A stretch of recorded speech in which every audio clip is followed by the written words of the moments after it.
Nos últimos anos, a gente tem se acostumado a criticar muito a atuação do Cássio Nunes Marques e do André Mendonça, falando que eles são ministros do Bolsonaro. Talvez eles não sejam os ministros mais problemáticos do STF. Esse posto, possivelmente, é de Dias Toffoli. Esse sim tem uma relação muito esquisita com o Bolsonaro.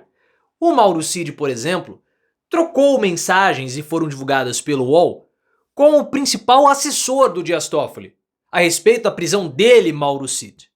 Vou trazer o conteúdo para vocês. E o Dias Toffoli, naquele jantar com o Bolsonaro, às vésperas da virada do ano em 2022, falou para o Bolsonaro fugir para o exterior.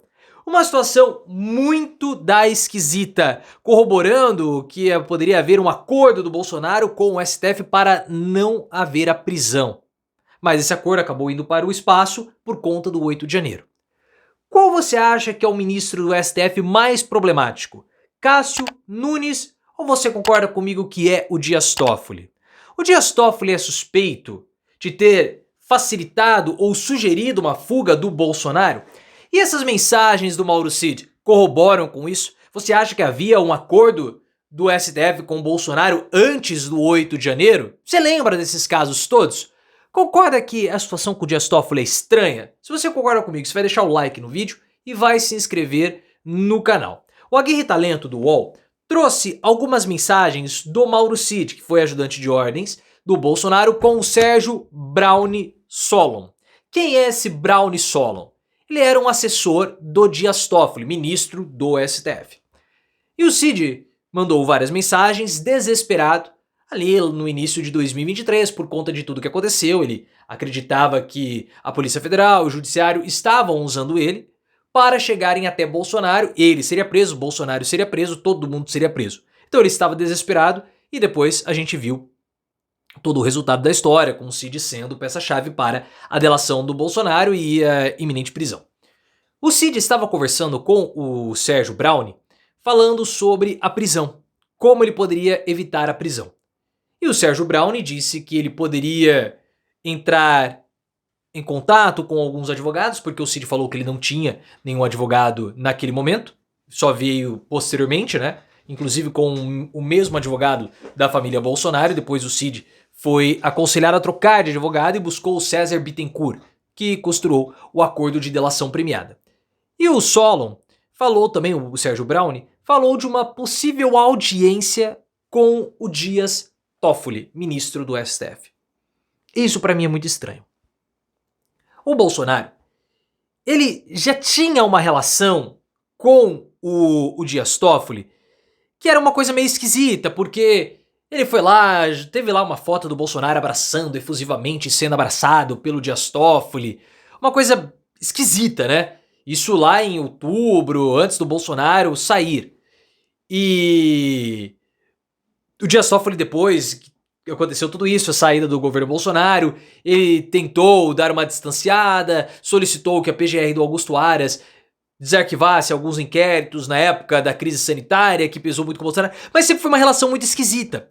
E o ponto alto dessa relação esquisita foi o jantar às vésperas do Bolsonaro fugir do Brasil, rumo aos Estados Unidos, na casa do Fábio Faria. Opa, foi apoiar aqui e caiu. Você viu que Fábio Faria era ministro das comunicações. E nesse jantar, que foi ali por volta do dia 20 de dezembro, dia 19 de dezembro, foi um jantar numa segunda-feira, dia 19 de dezembro. Eu lembro todas essas datas porque foi justamente no último dia que eu tomei Coca-Cola na vida. Então é marcante pra mim.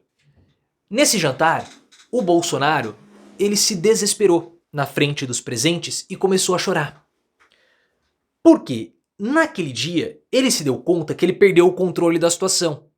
Nós já fizemos todo esse apanhado narrativo, né? O Bolsonaro, ele não aceitou o resultado do segundo turno, não disse absolutamente nada para os apoiadores dele deixarem os QGs do exército, deixarem os bloqueios nas rodovias, ele não falou nada. E depois nós ficamos sabendo que havia toda uma movimentação dentro do governo Bolsonaro em prol de um golpe de Estado, o qual o Bolsonaro nunca deu ordem.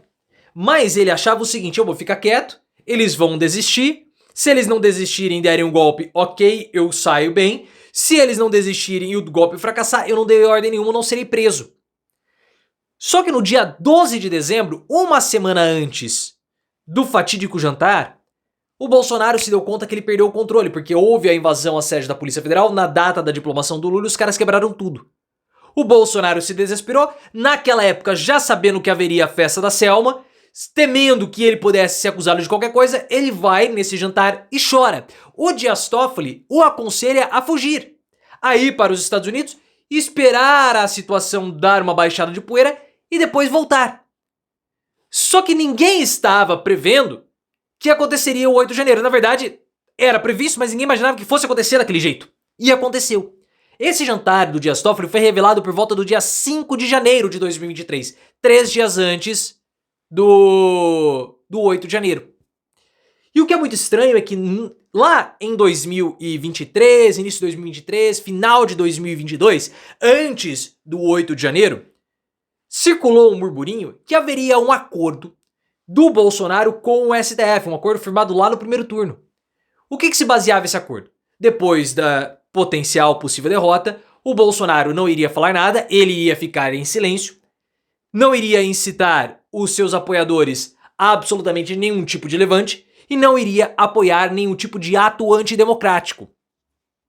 Em troca do silêncio do Bolsonaro, o STF não seria tão rigoroso contra ele nos julgamentos. Mas, dias depois que todo esse acordo veio à tona, houve o 8 de janeiro.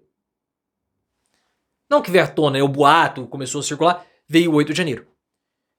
Então, vendo essa relação do Bolsonaro com o Dias Toffoli, muito possivelmente aconteceu mesmo esse acordo. E o Bolsonaro foi para os Estados Unidos, possivelmente motivado pelo acordo e pelo silêncio que ele poderia garantir estando fora do país. Mas como veio o 8 de janeiro, os planos mudaram. O Bolsonaro viu que a situação ficou insustentável e voltou a falar e acabou se estrangulando na sua própria língua. O Bolsonaro, naquele episódio, claro, fugiu para os Estados Unidos para evitar a prisão. Porque ele sabia que a situação iria culminar para aquele episódio. Então ele fugiu. Só que, se de fato aconteceu o jantar com o Dias Toffoli dos moldes que foram amplamente divulgados pela cobertura política, isso tudo é muito sério. Porque o Dias Toffoli aconselhou um criminoso, ou um potencial criminoso, a fugir para evitar a sua condenação, para evitar uma investigação. Isso é inadmissível.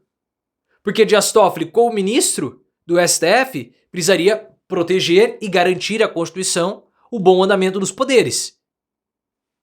O que, ao que tudo indica, com o conselho para o Bolsonaro fugir, teria descumprido o seu papel. Isso é uma bomba muito grande. Cada vez mais essa relação fica estranha, porque mostra não somente um contato próximo de Bolsonaro com o ministro, mas também os seus assessores. Eu acho muito difícil que aconteça uma investigação sobre o tipo.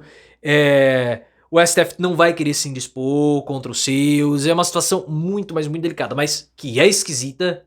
Isso é indubitável.